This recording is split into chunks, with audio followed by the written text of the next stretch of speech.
up to do the impossible and tell us everything he knows in about 10 minutes. So if you do have questions that he's not able to cover in that time, he will. Does he get the thing for the next one? Yeah, that'll work. Maybe pull up share screen quick. But anyway, I'll get started. My wife and I discovered a crop that we thought and we know is actually a pretty ideal crop. It's easy to grow. It's a berry. And it produces well. In other words, each plant gets, I don't know how many pounds of berries on it. We've gotten up to 14 anyway. 14 pounds of berries per plant. So we looked at the finances, the economics of it, and the health benefits. My wife's a registered nurse. I have a degree in forestry. And so we came up with, hey, it'd be a good idea to grow berries, at least Aronia berry in South Dakota, Aronia berries.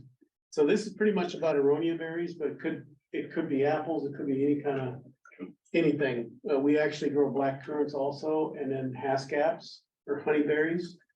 But anyway, there were other people at the same time. This was back in 2010, 2011, that were looking at Aronia berries and growing them, trying to grow them commercially, seeing if they would sell if there was a market. So we got together with two other growers. One was in Iowa and the other was in South Dakota. And we formed a company called National Aronia Growers, or NAG. And pretty much out of necessity, because we looked into markets and all of the big buyers or the buyers of Aronia berries didn't want to deal with one person, and they wanted to deal with one person and a big amount of volume. So we had the idea of aggregating. We actually worked with Sherry Rath. We met, I don't know, remember, it was a trip at a restaurant. One of the owners of NAG and myself, that was Sherry, and went over some ideas, and she kind of helped us out with some things. Let's see here. Ooh, this thing's pretty touchy. Oh, No? well, I just gotta advance it. My computer must not like the tool one. I got this thing comes up for mine down there, that, whoops.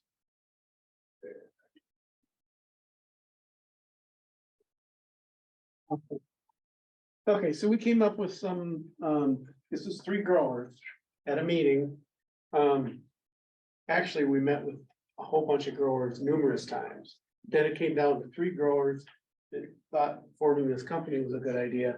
So we came up with some objectives, missions, become the growers' premier and sustainable aggregator and marketer of Aronia berries with the best return to the grower. Facilitate shared services to growers to help sustain family farms, provide education and research to evolve the knowledge of Aronia growers. Do I just? No, there it went. Okay, so I developed this PowerPoint to when we met with prospective members of NAG that would join NAG, and so that's why I came up with this slide. Working together can benefit all of us. Each farm success benefits all of us. To gain entry into commercial markets we can't reach on our own as one grower. NAG will assist with sharing of resources, education, technical assistance to optimize gap production, good agricultural practice production.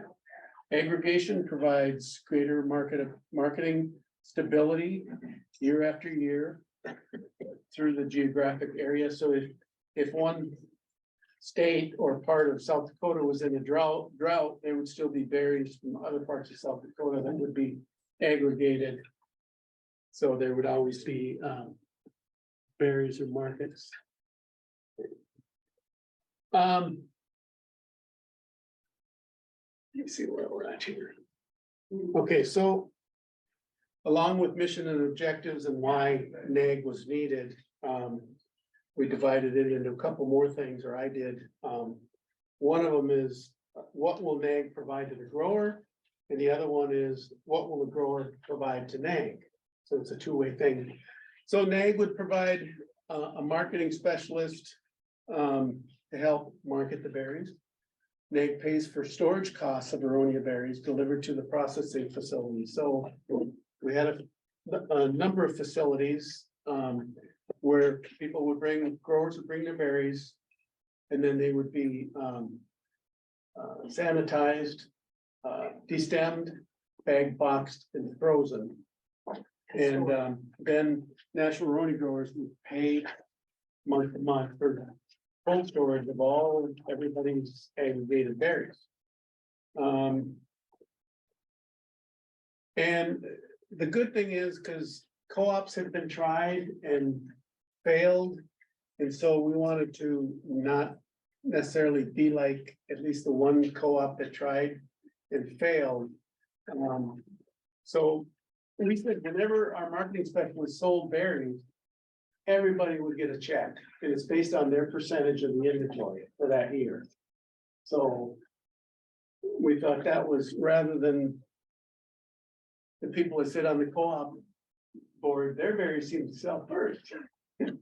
Anyway, and then we allowed, and this is different too from the co-op that we had experience with, allow the growers to determine the pounds and their crop percentage committed to the National Aronia Growers inventory. So we had 3-year grower agreements, and they told us, yeah, you can have 100% of my crop. You know, I'm gonna try to sell 50% of my own. I'll say, I'll give you 50% of my harvestable crop. So every year, well, there's another form where people had to fill out how many bushes they had, how many acres of berries, and how many bushes. We kind of knew what their production percentage or potential was, but they determined the potential, the percentage that they wanted to aggregate with us. And we weren't demanding 90 or 100% of it, like some other entities we're doing. That's a berry harvesting machine. Okay, so let's see. So this would be more what NAG will provide to the growers, and it's all these things, and I don't want to read them all because I know Tim's chomping at the bit to get up here too, but these are the things that NAG would help the growers with. And we had, I mean, we got pretty big at one time, and we had an annual conference. And we were providing newsletters out to all our growers. It was a pretty good thing going. That's the harvester again. And NAG's still providing things to the grower. No, let's see. Where's that? Yeah, NAG will provide to its growers.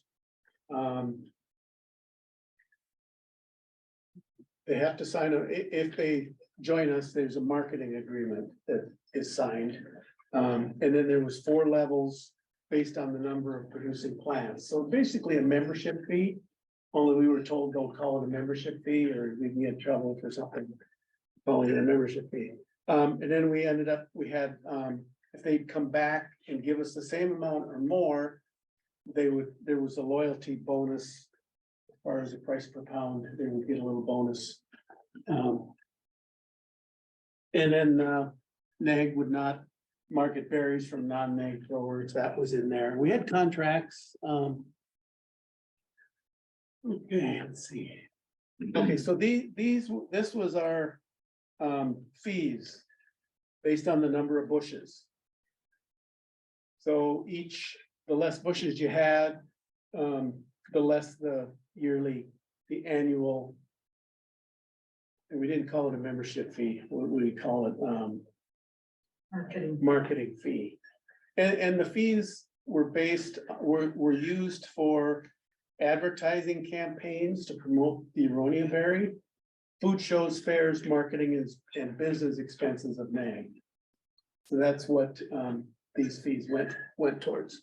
Almost done here, I think.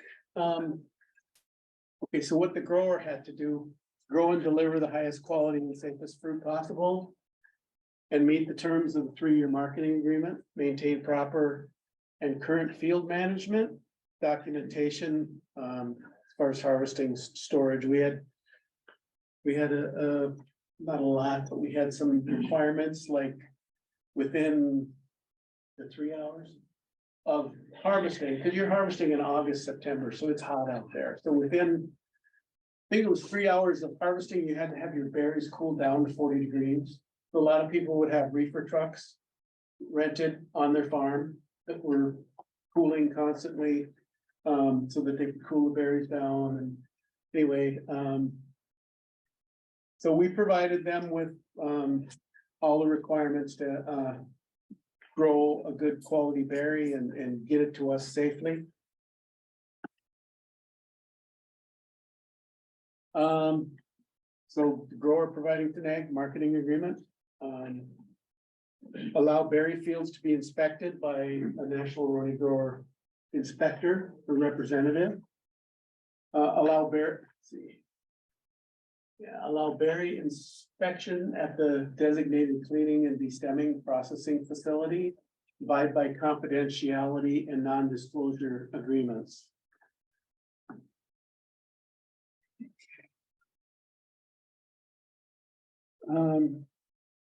Okay, so this slide is talking about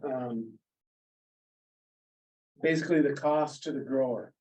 And one that's not up there is the annual marketing fee or the enrollment fee to be a grower.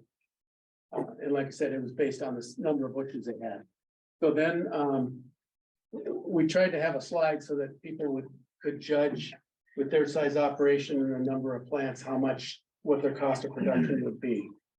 So they had to have these, I think I went through it pretty fast, but they were vented totes that the berries are put in and cooled in. And that's how we wanted them delivered to the cleaning and destemming facility.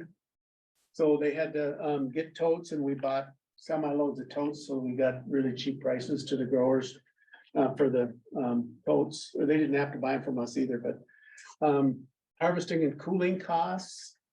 So when you harvest, there's a cost. If you gotta pay pickers, or if you have a harvesting machine, there's a cost associated with that. And then to get them cooled down, transported to the facility. And then once they were in the facility, there was a processing cost, and we tried to keep this low. It was 28 cents a pound at one time. And then that was washing, sanitizing, destemming, grading, bagging, boxing, freezing. And after that, then they were flash frozen and kept in cold storage until they were sold as boxed frozen Aronia berries. I don't think of anything. Do you think of anything else, Julia? Questions? Did you do the gap? Did you have to do the gap contract like Florida said? We kind of had our own best practices, like you couldn't use herbicides. Okay. And we had, that's another slide, but yeah, they were good, right? You couldn't totes on the grass, on the ground. You know, they had to be on a platform or in a truck that was sanitized, you know. Yeah, there was some of those things too. There was no required certification, but we highly encouraged people to do like food safety classes so that they knew. And of course, we had ones that did not comply. Yeah. So what happened with them? Well, sometimes there was one grower that actually harvested what kind of berries? Nightshades? And Yeah, I think all those nightshade berries gets a black berries, similar in size and look. And if you let nightshade grow in your Aronia berries, be tough to tell them apart. It's not good. And then you go through with. So the his harvest. berries got done. Yeah, so we kept a close, close eye kept on that, and his berries got rejected. Cause they found some nightshade in the Aronia berries. And some of them, I mean. Even though we tried to train, well, this is the approximate date in your area. When you should think about harvesting, do a bricks test, look at the Or agree. grower degree days and.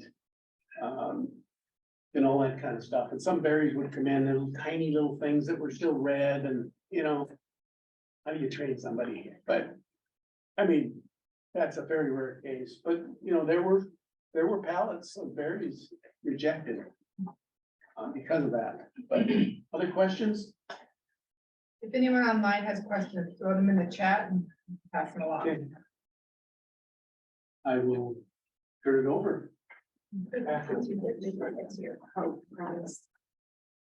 Oh, I think I can do it. Oh. It's working. I thought we might have to make him a co-host. So next we have Timothy Schoenhoven, who's gonna be giving us two different ideas of things. Let's see. You can see if it's sorted out. I'll listen when I do.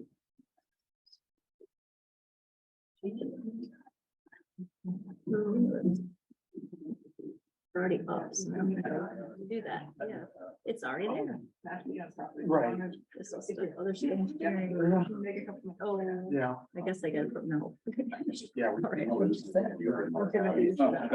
Just talk about it. All right, sweet. Still a problem. Okay, Still a problem. Oh, sure. Nobody knows enough about them. You gotta have millions of dollars in marketing money. All right, For the product like we have. so Timothy's gonna share a little bit about the specialty crop block grant program, and that was on one of our pages. and some of you already know a bunch about this. My name is Timothy Schoenhoven. I'm with the South Dakota Department of Agriculture and Natural Resources, pretty new.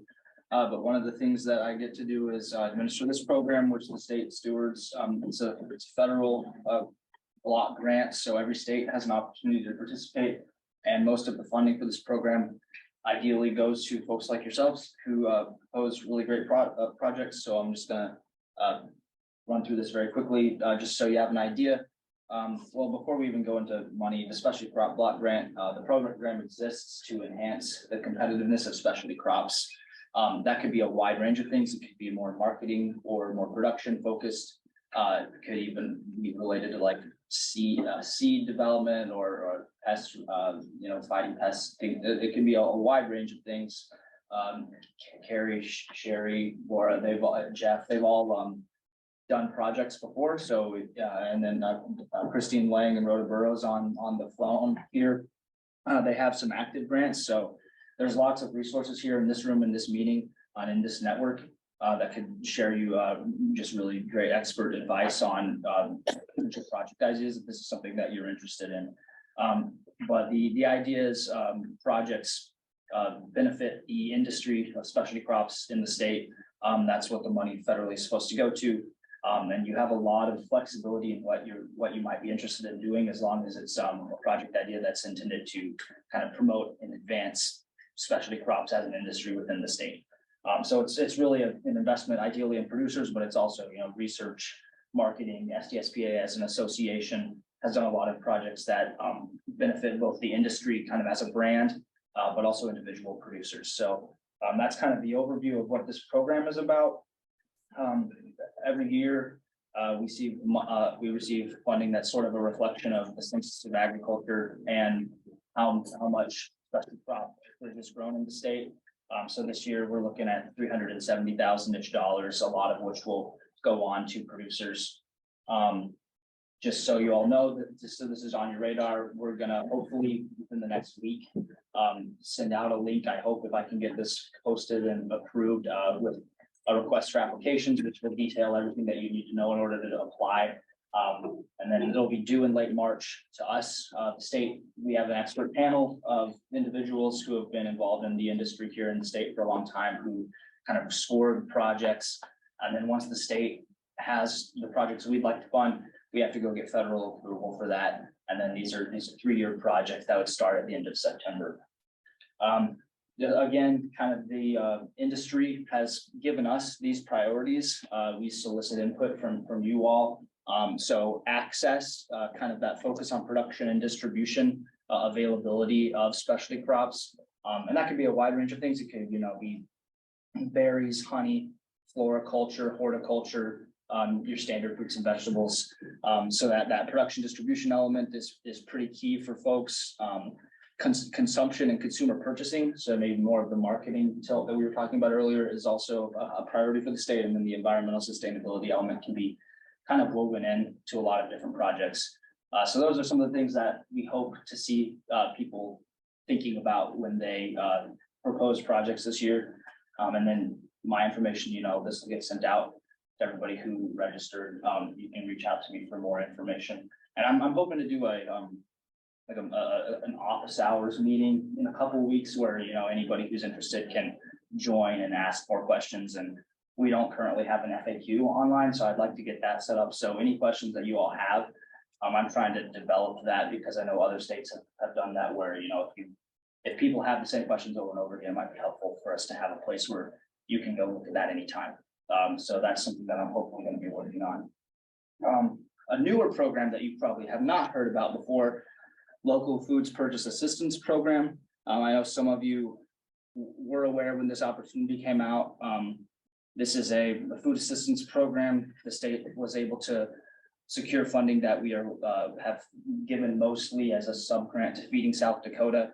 And so kind of where this is relevant to you all, we are partnering with Feeding South Dakota to purchase food from growers in the state that they then distribute to communities throughout the state. So I know a number of you, we were talking earlier about food assistance or maybe donating to schools or wherever in your communities.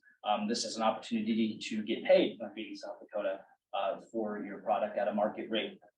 That whatever would be a normal price that you'd sell it for, you could sell it to them, and this federal money would pay for that essentially. So, and it's a statewide thing. Procure and deliver locally grown food, and then deliver it to South Dakotans in need. So there's a couple different elements to it. The producer element is that the state and USDA wants to provide a market opportunity to producers in the state so that you have another outlet to sell your product. Hopefully a dependable market outlet in the form of Feeding South Dakota. You could, be in conversation with them about, I have this available, and they could, buy it from you in a manner that might, be an economic additional outlet for you to have available to you. And then on the, the distribution end, the goal is obviously to get more food into the hands of those who need it. And if we can make that something that's grown here in South Dakota that benefits our producers, then that's what the department would really like to see happen. Long term, USDA would love to see producers have access to that kind of market outlet beyond the scope of just this program. So we're hoping that through this, it's an opportunity to bring some of you who might have never worked with Feeding South Dakota, kind of put you on their radar so that, you might be able to sell food to them in the future beyond just this. So that's kind of another hope. And then also communities that might currently not be getting as much food assistance as they can maybe use. Maybe this can increase that for them. And then lastly, we talked, and Dr. Burrows talked about the FSMA and the GAP certification earlier. I know not all of us were here for that, but if you're interested in that, another kind of side goal that the State Department of Agriculture and Natural Resources has is that we really don't have a lot of USDA approved vendors in the state. And we would, if you're at all interested in those types of certifications, we would love to kind of know that and do our best to connect you to whatever resources might help you with that. That's something that we'd hope to have additional conversations about with anybody who's interested in this program. So just a quick, how this is going to work is basically at any point in time, you can reach out to me or reach out directly to Feeding South Dakota. You basically talk to them about what you have that you might be interested in selling. It could be now, it could be in the future. And then they would be buying it from you. The state is not the procurer here. We're not kind of putting our nose into that. We're sort of gave Feeding South Dakota the money to do it, that's kind of their purview. So that would be a direct discussion you'd have with them. And then you would initiate that kind of whenever you want, but probably, earlier is better for your own sake, kind of knowing what you're gonna have available. And then you would coordinate directly with them about food pickup and distribution. And then we pay Feeding South Dakota. They pay you immediately, and then we pay them back. And then right now, this is a 2-year program. It's possible that we could get it extended a little bit longer, but right now that's what we have. And this is new at the federal level. It's new for every single state. We've seen 1 or 2 states doing it the way we're doing it, but a lot of states are doing things differently. So, for any of you that have heard about this or have already attempted to participate, or, if you do that, we would love to hear feedback from you. We're still in year 1, but we really want to make this a good thing for our producers. It's kind of the whole point, to buy South Dakota food, distribute it to South Dakotans. It's a relatively simple idea. Anybody can participate. USDA does have some priorities that they had in mind when they created it, which is that they would like to benefit any producer who identifies as being part of a disadvantaged group. That could be interpreted in a lot of different ways. So I would just try to emphasize that anybody can approach us and Feeding South Dakota about this program. Pretty low barrier to entry. And we want it to be, to reach as many people as possible. We do want to hit as much produce as we can though out of that.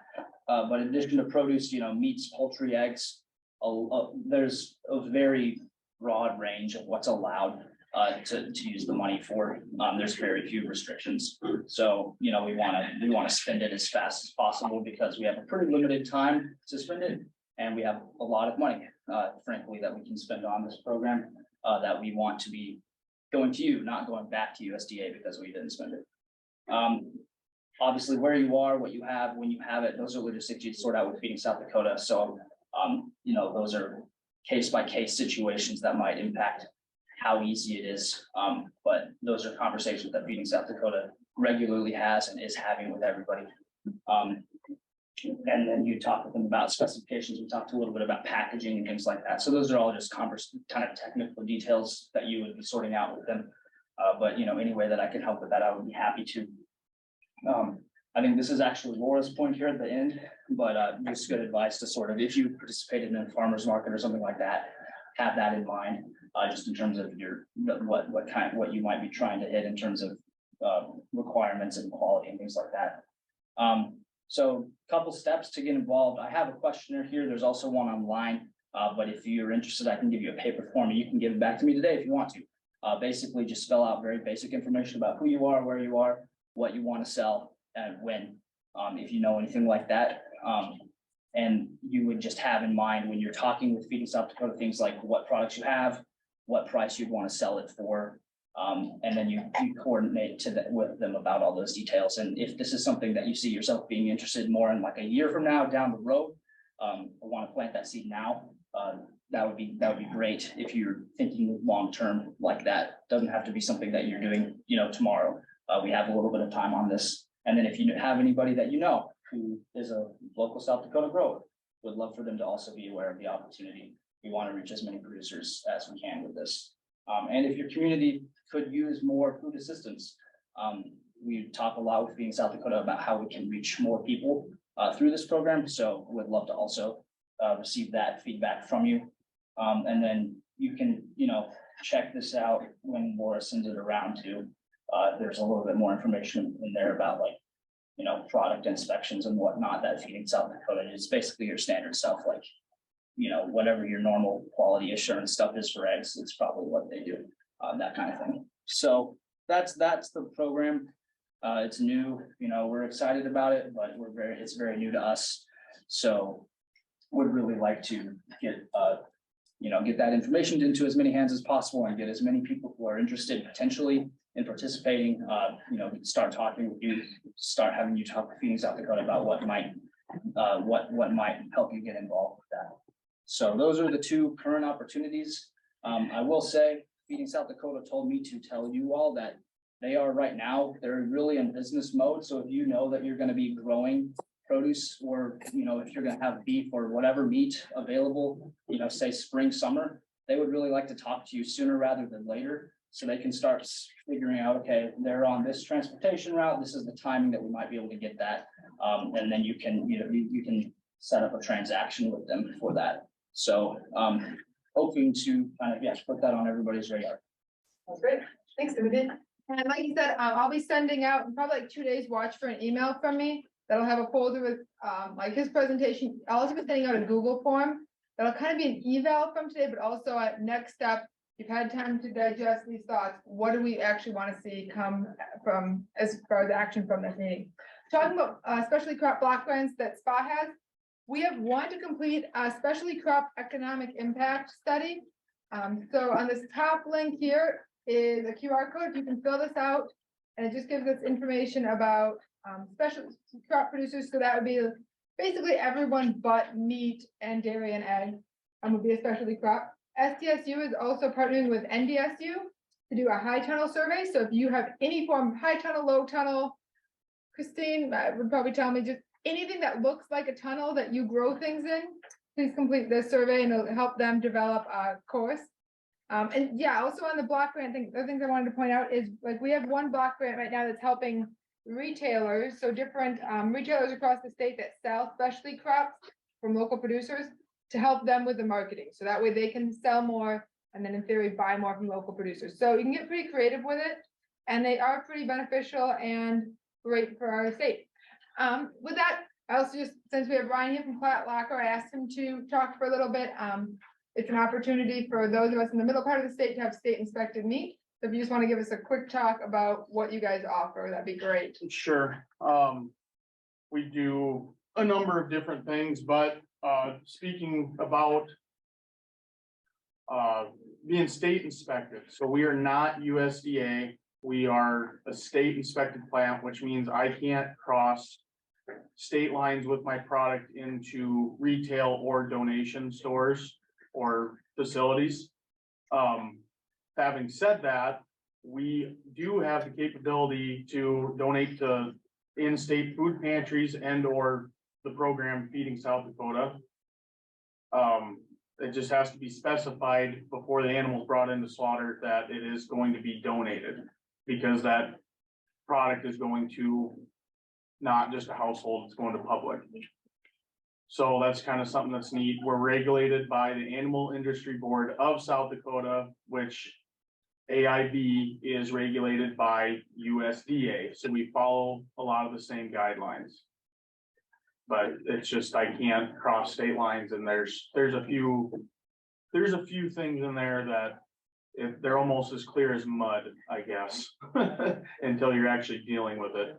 But yeah, pork, we process pork and beef for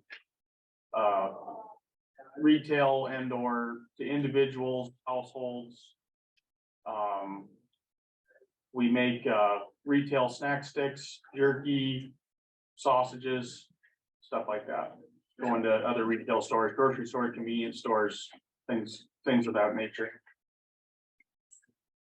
Where's your facility? We're in Platte, South Dakota. Thank you very much for letting me throw you on the spot. No. Does anyone else have any other aggregation or retail things in this part of the state that they want to highlight?